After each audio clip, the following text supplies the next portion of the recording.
오늘 예배 나오신 성도님들 한 분 한 분마다 하나님의 큰 은혜가 있기를 축복합니다. 예전 교회에 있을 때는 의사 선생님들이 여러 분 계셨습니다.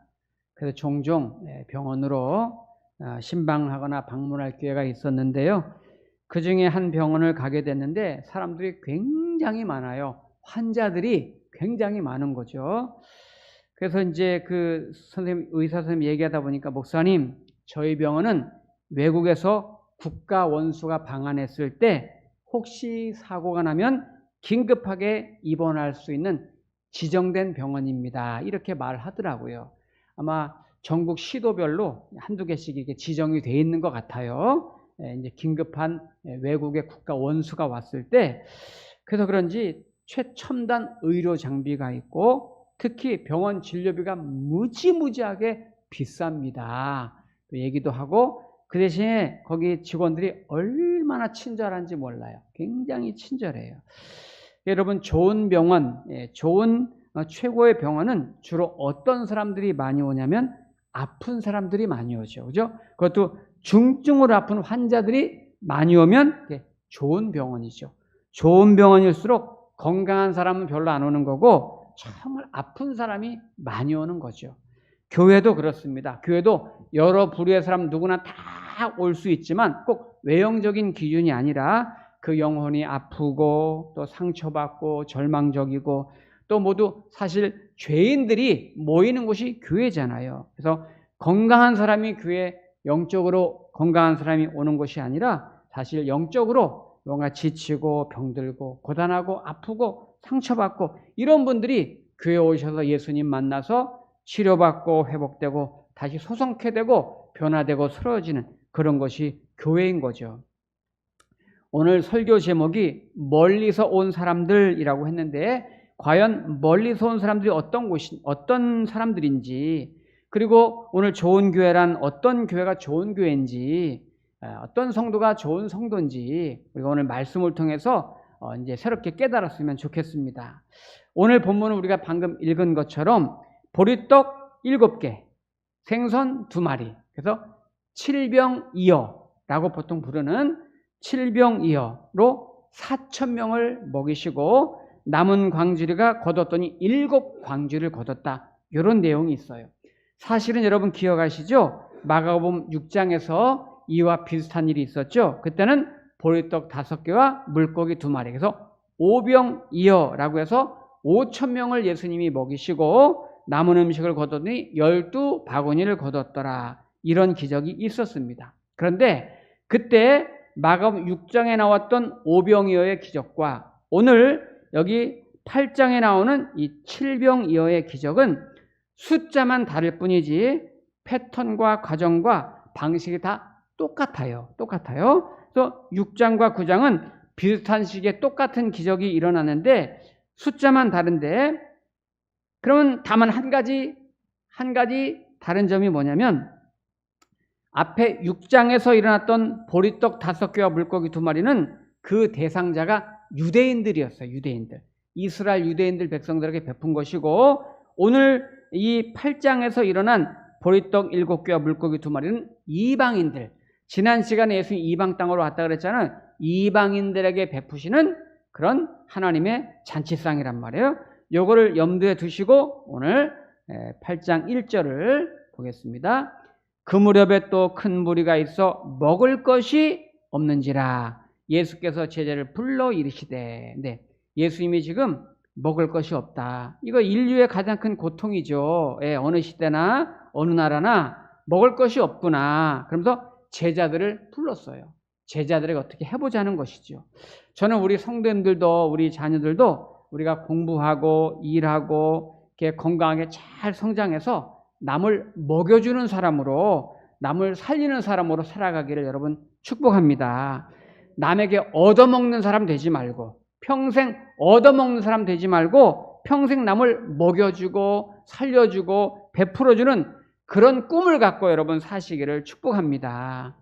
우리 믿는 성도가, 하나님의 백성들이 나 혼자만 잘 살고 나 혼자만 높은 자리에 올라가고 나 혼자만 부유하고 그게 내 인생의 꿈이고 목표라면 그거는 아닌 거예요. 내가 공부하는 목적, 내가 사업하는 목적, 내가 일하는 목적은 남을 위해서, 남을 먹이기 위해서, 남을 살리기 위해서 내가 살아가는 동안에 많은 사람을 살려야지, 많은 사람을 위로해야지, 내가 5,000명을 살리리라, 5만 명을 살리리라 이런 꿈과 비전을 가지고 여러분 자녀들이 자라고 우리가 그렇게 믿음 생활하기를 여러분 축복합니다. 네, 2절을 보면은 예수님이 이렇게 말하죠. 내가 무리를 불쌍히 여기노라. 그들이 나와 함께 있은지 이미 사흘이 지났으나 먹을 것이 없도다. 네, 여기 불쌍히 여기노라. 예수님이 가장 많이 사용하는 말이죠. 사복음서 마태복음, 마가복음, 누가복음, 요한복음에 보면은 예수님이 뭐 우셨다, 걸으셨다, 뭐 놀라셨다, 화나셨다 이런 등등의 표현이 있지만 그 중에 가장 많이 등장하는 말, 예수님의 마음과 감정을 가장 많이 표현한 말이 불쌍히 여기셨다. 이런 말이 가장 많이 나오고 그게 예수님의 마음이에요. 예수님의 이런 긍휼하심, 불쌍히 여기시면서 예수님의 모든 기적이 출발하고 사역이 출발하고 선교가 시작된 거예요. 우리 성도님들도 내가 살아가는 동안에 가장 가져야 될 최고의 덕목이 뭐냐? 그거는 불쌍히 여기는 마음. 예, 항상 불쌍히 여기는, 지금 특히 이 시대, 현대 시대에 현대사에 필요한 덕목이 이거 같아요. 불쌍히 여기는 마음, 긍휼히 여기는 마음. 그 현장에서 주님은 역사를 하시는 거거든요. 네. 자, 그 불쌍히 여기는 마음 가운데 무엇이 일어났나? 자, 8장 2절 다시 보면 내가 무리를 불쌍히 여기노라. 그들이 나와 함께 있은지 이미 사흘이 지났으나 먹을 것이 없도다. 만일 내가 그들을 굶겨 집으로 보내면 길에서 기진하리라. 그 중에는 멀리서 온 사람들도 있느니라. 네, 여기서 보니까 멀리서 온 사람들도 있느니라. 우리 교회도 멀리서 오신 분들 계시잖아요. 멀리서 이렇게 매주 오기가 쉽지 않은데 멀리서 온 분들 계세요. 지난번에 우리 교회랑 조금 먼 데로 이사한 성도님이 계셔가지고 제가 아이고 성도님 이사하니까 교회가 멀어져서 힘들죠? 그랬더니 그 성도님이 이렇게 말하는 거예요. 아닙니다 목사님, 교회가 먼 게 아니라 저희 집이 먼 거죠. 얼마나 같은 말이라도 그죠? 네. 목사님, 저희 집에서 교회가 먼 게 아니라 교회에서 저희 집이 먼 겁니다. 멀지만 멀다는 생각 한 번도 안 하고 있습니다. 이렇게 말해요. 참 같은 말이라도 마음이 은혜가 되더라고요.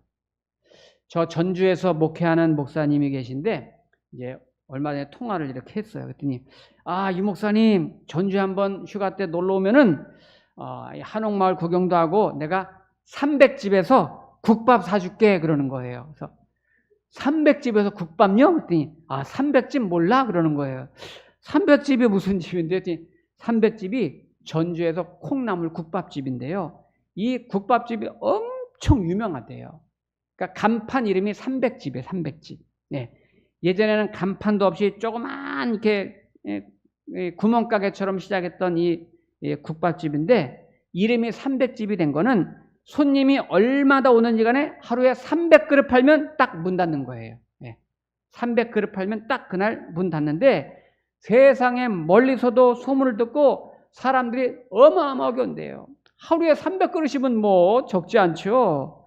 이 집이 유명해진 이유는 누가 뭐 홍보하고 막 누가 뭐 광고하고 다닌 게 아니라 그 집에 온 손님들이 음식을 먹어보고 너무 맛있으니까 맛있다 맛있다 맛있다 막 소문이 나가지고 전국에서 막 입소문 나가지고 자기네가 전도하는 거야. 먹어본 사람이 전도하는 거예요. 맛있다고. 그래가지고 거기를 그렇게 많이 온다는 거예요. 그래서 한번 가보려고요, 저도. 네. 우리 성도님들도 우리 목동교회도 멀리까지 좋은 교회로 소문나도록 여러분 자꾸 우리 좋은 성도가 되도록 이렇게 소문내시기 바랍니다. 네. 오늘 본문에 그런데 멀리서 온 사람들도 있느니라 이 말의 진짜 의미는 뭐냐면 이방인들을 은유적으로 표현한 말씀이에요. 제가 아까 말씀드린 것처럼 칠병이여, 오늘 이 기적은 유대인들을 대상으로 한 게 아니라 유대인들이 싫어하고 부정하다고 생각하는 이방인들을 대상으로 해서 지금 예수님이 베푸는 잔치자리란 말이에요. 여기 멀리서 온 사람들은 이방인들을 말하는 건데, 그런데 우리들 안에도 이방인들이 있어요. 교회 안에도 이방인들이 있단 말이에요. 이방인이 누굴까요? 자, 여기 지금 이방인이라고 멀리서 온 사람들에 대해서 제자들이 어떻게 반응하나 보세요. 8장 4절에 보면 제자들이 대답하되 이 광야 어디서 떡을 얻어 이 사람들로 배부르게 할 수 있으리까? 자, 이 뉘앙스를 잘 보셔야 돼요. 지금 제자들이 좀 어이없지 않아요? 예수님, 이 넓은 광야에서 어떻게 먹을 것을 구해서 저 사람들을 먹일 수 있겠습니까? 이렇게 말하는 거잖아요.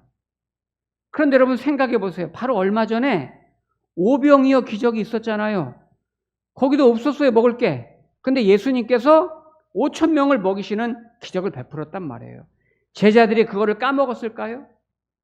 바로 얼마 전인데 믿음이 없어서 난감해가지고 예수님, 이 사람들 어떻게 먹입니까? 광야인데.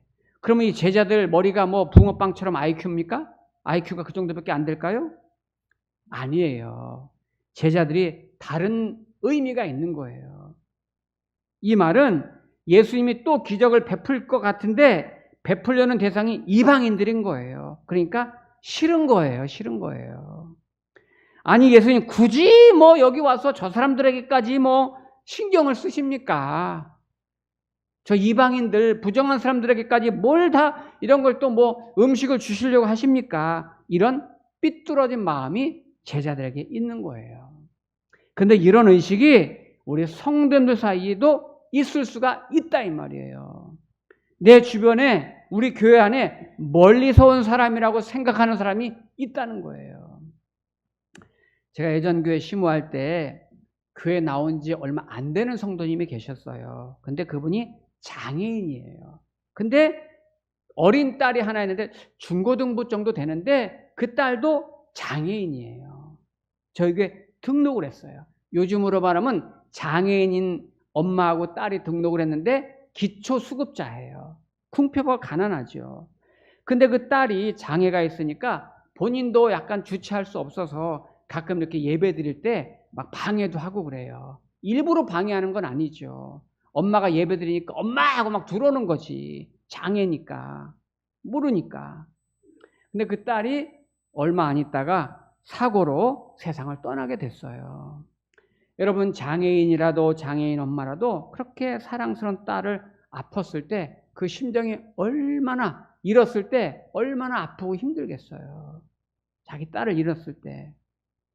이제 저희 교회에 그때 이제 묘지가 있어가지고 이제 장례식을 하는데 병원에서 바른 예배 드리고 이제 우리 성도님들에게 이제 연락을 해서 25인승 버스를 타고 이제 가려고 하는데 거기는 이제 경조위원장이 있어요. 경조위원장이 이제 출발하기 전에 찾아와서 그러는, 목사님, 아유, 저분이 등록한 지도 얼마 안 되고, 그래서 우리 좀 가자고, 성도들 가자고 연락했더니 많이 안 나왔습니다. 아유, 저도 그래서 너무 없어서 저도 휴가 내고 왔습니다. 그래요. 사실 이럴 때는 권사님들이 다 나와줘야 되는 거거든요.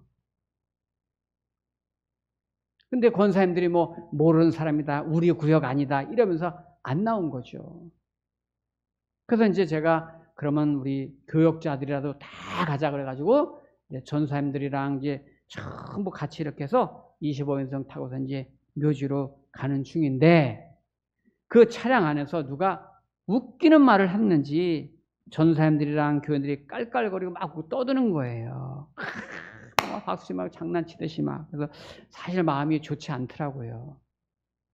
그런데 그 가는 중에 제가 이제 운전기사 있고 그 옆자리에 앉았는데 뒤쪽에 이제 바로 교역자가 앉고 그 뒤에 이제 권사님들 몇 분이 앉으셨는데 제 바로 뒤에 있는 이제 전사님이, 여자 전사님이 전화가 오니까 전화를 받더라고요. 근데 제 귀에 잘 들려 아주 그냥 전화가. 뭐라 그러냐면은 거기서 뭐라고 하니까 이 전사님이 그러는 거, 오늘 장례 한 건 터졌어. 그런데 아유, 우리 교구도 아닌데 나는 안 갈 건데 목사님이 다 가자고 그래가지고 그냥 가는 거야. 이러는 거예요. 그럼 내 귀에 안 들리게 해야지.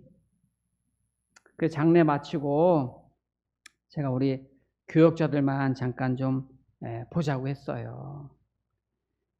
우리가 장례가 일어나면은 힘들어요. 지치고 힘들어요. 장례 끝나고 다 오는 길이면 내가 조금 이해할 수 있지만 엄숙한 장례를 진행하면서 성도들과 함께 마지막 그 시신을 하관하러 가는 길인데 그 장애인이고 새가족이고 가난하고 어려운 집에 그런 사람이라 할지라도 우리 가족이고 우리 교회의 슬픔이다.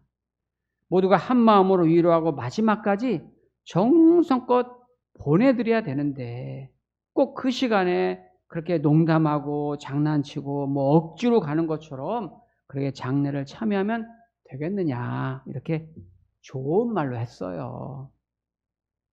그때 제가 했던 말이 그겁니다. 교회의 장례 일을 그냥 일이라고 생각하지 말라는 거예요. 일이라고. 이게 왜 일이에요, 교회가. 우리가 주님의 마음을 가지고 정말 내 가족의 아픔을 가지고 사랑하는 심정을 가지고 돌보하고 위로하는 사역이지. 여러분, 그분한테는 이게 일이 돼버린 거예요. 그냥 일. 그냥 돈 받고 하는 일. 얼마나 슬퍼요. 왜냐하면 우리도 내 주변에 멀리서 온 사람이 있을 수 있습니다. 우리가 성도님들이 신앙생활 하면서 하나님 믿는다고 하고 예배드린다고 하지만 어떤 낯선 사람, 또 초신자, 새가족, 또 내가 받아들이기에 좀 어렵고 좀 껄끄러운 사람 있잖아요. 까탈스러운 사람, 용납이 안 되는 사람, 좀 불편한 사람이 우리 주변에 있단 말이에요. 멀리서 온 사람, 가까이 하기엔 너무 먼 사람이 있단 말이에요. 오늘 예수님의 제자들이지만은 아직까지도 이방인들이 복음을 받아들이는 걸 싫어하는 거예요. 하나님 믿는 거를 좋아하지 않는 거예요. 예수님 굳이 뭐 저 사람들한테까지 뭐 먹을 거를 주려고 하십니까? 그런데 오늘 성령의 감동으로 성경을 기록한 마가는 순수한 마음으로 그런 제자들의 생각까지 다 여지없이 기록하고 있는 거예요. 오늘 예수님은 그렇게 멀리서 온 사람들에 대해서 어떻게 베푸시려고 말씀하시는가 보겠습니다. 5절에 보니까 예수께서 물으시되 너희에게 떡 몇 개나 있느냐 이르되 7이로소이다 하거늘. 그거 떡이 있잖아요. 그죠?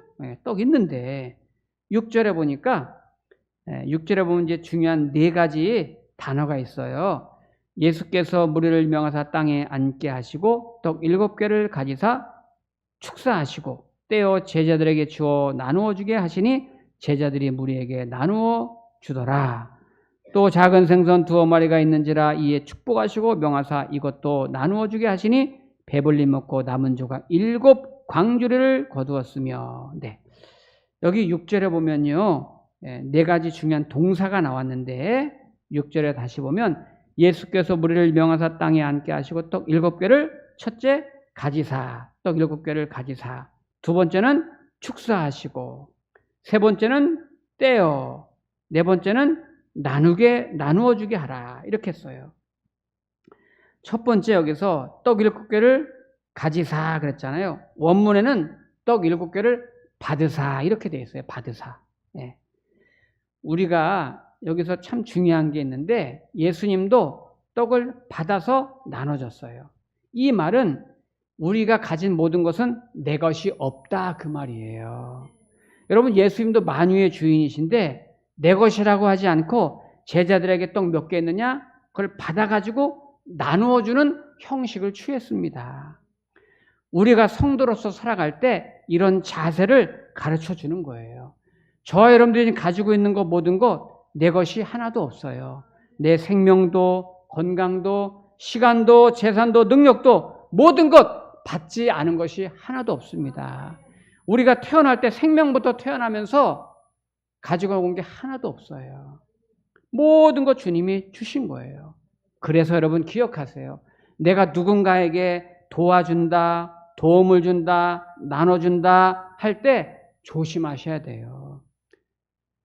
어차피 여러분 내가 가진 모든 것 내 것이 아닌데 주님께서 주신 것인데 마치 자기가 뭐 주는 것처럼 의시되고 말이죠. 행세하고 말이죠. 그러지 마세요. 내가 누군가에 도움을 주고 누군가에게 베풀어 주고 누군가에 나눠줄 때 내가 이거 해주는 거라고 말이야. 그러지 마세요. 하나님께 받은 것을 나는 그냥 심부름 해주는 거예요. 건강도 시간도 재능도 물질도 우리가 그래서 내가 누군가를 도와줄 때 나눠줄 때 베풀 때 받는 사람의 입장, 받는 사람의 마음을 생각해서 조심스럽게 상처받지 않게 정말 그 사람의 입장에서 부담되지 않게 도와줘야 되는 거예요. 마치 뭐 하나 조금 도와주면서 의시되는 분들 계세요. 내가 도와주는 거라고, 내가 이거 해주는 거라고. 자기가 한 게 뭐가 있어요? 다 하나님께 받은 거죠. 내 재능도 건강도 시간도 물질도 다 주님이 주신 거예요. 나는 그것을 심부름하는 거예요. 나를 써주신 거를 감사해야지. 내가 그 사람을 도울 수 있는 통로가 된 거, 내가 도울 수 있는 그런 역할을 해준 거를 내가 하나님 앞에 감사해야 되는 거죠. 그 다음에 여기 예수님이 두 번째는 떡을 가지사 축사하셨다고 해요. 축사. 축사는 뭐예요? 감사하셨다는 거죠. 감사 기도를 드렸다는 거예요. 저는 성도의 품격 있죠. 성도의 품격. 예수 믿는 성도의 품격은 두 가지로 나타난다고 봐요. 첫째는 뭐냐면 한 사람 한 사람을 어떻게 대하는가. 성도의 품격이 달라지는 거예요. 한 사람 한 사람을 어떻게, 한 인간을 어떻게 대하고 어떻게 이해하는가. 그 한 사람을 존엄한 하나님의 형상을 닮은 사람으로 알아서 내가 함부로 말하지 않고 함부로 행동하지 않는 그런 자세가 있단 말이에요. 아까 예수님처럼 불쌍히 여기는 마음. 여러분, 내 주변에 어느 한 사람도 내가 함부로 말하고 함부로 대할 사람은 한 명도 없습니다. 다 귀한 사람들이에요. 그래서 믿음이 좋은 성도의 품격이라는 것은 그 한 사람 한 사람을 외모로 취하지 않고 정말 귀하게 알고 내가 정성껏 섬기는 거예요. 또 하나 성도의 품격은 감사로 나타나는 거예요. 감사. 여러분, 감사가 얼마나 중요한데요. 아무리 작은 거 하나라도 내가 하나님께 감사하고 이웃에게 감사하고 그 감사를 표현하는 거죠. 때로는 어렵고 힘든 상황이 와도 감사를 잃어버리지 않는 거. 이게 성도의 품격이에요. 하나님을 믿는 믿음이 있기 때문에 지금 내가 어렵고 힘들어도 감사를 잃어버리지 않아요. 그게 성도의 참 멋있는 품격이죠. 그래서 예수님 축사하시고 세 번째는 여기 멀리서 온 사람들에 대해서 예수님이 축사하시고 떼어 제자들에게 나눠줬다. 떼어. 이 떼다는 말은 성찬식에서 떡을 뗀다는 단어랑 똑같이 썼어요. 그러니까 우리가 나눠주고 베풀어주는 게 우리의 구원과 우리의 감사와 우리의 섬김의 기초가 뭐냐? 출발이 뭐냐? 예수님의 십자가에서부터 출발한다는 거예요. 그 은혜로서 내가 출발하는 거예요. 나의 섬김과 나눔이 내 의의가 되고 내 자랑이 되면 안 된다는 거죠. 그리고 마지막으로 예수님께서 나누어줘라, 나누어주게 하라 하셨어요. 우리가 예수님 믿고 구원의 은총을 평생 감사하는 표시가 뭔가? 내가 실질적인 적용과 실천이 뭔가? 그거는 받은 것을 나눠주면서 사는 거예요. 나눠주면서. 평생 살면서 남한테 한 번 나눠주지 않고 사는 사람은 돌아가실 때 후회할 거예요. 후회할 거예요. 우리가 교회에서 봉사할 수 있는 게 정말 감사한 거예요. 여러분 각자 나가면 여러분 나름대로 직장이나 사업장에서 돈을 벌고 그러잖아요. 여러분의 기능과 능력과 재능을 가지고 벌잖아요. 그건 여러분 먹고 사는 거잖아요. 그런데 내가 그거 가진 거를 교회를 위해서 뭔가 하나라도 섬기고 봉사한다는 거는 정말 하나님 앞에 내가 나누며 살 수 있는 기회를 주시는 거기 때문에 너무 내게 오히려 감사한 거예요. 그런데 여기서 나눠주라는 말은 어떤 물리적인 것을 나누는 것도 있겠지만 이방 땅에 왔기 때문에 이 칠병이어 기적의 사건은 예수님의 구원의 복음을 나누는 거예요. 구원의 복음. 생명의 떡을 나누는 거거든요. 그러니까 예수님을 전하고 선포하고 전도하는 의미가 사실 오늘 여기에 더 크게 있습니다. 오늘 우리 예배드리는 성도님들 우리끼리만 좋아서 우리끼리만 섬기고 우리끼리만 나누고 내가 좋아하는 사람만 섬기고 좋아하는 사람만 나누는 게 아니라 멀리서 온 사람이라도 우리 교회에 좀 가까이 하지 않는 사람이라도 내가 먼저 손 내밀 수 있고 따뜻하게 다가갈 수 있고 주님의 마음으로 섬기고 나누고 사랑할 수 있는 그런 저와 여러분 되기를 축복합니다. 아멘. 기도하겠습니다.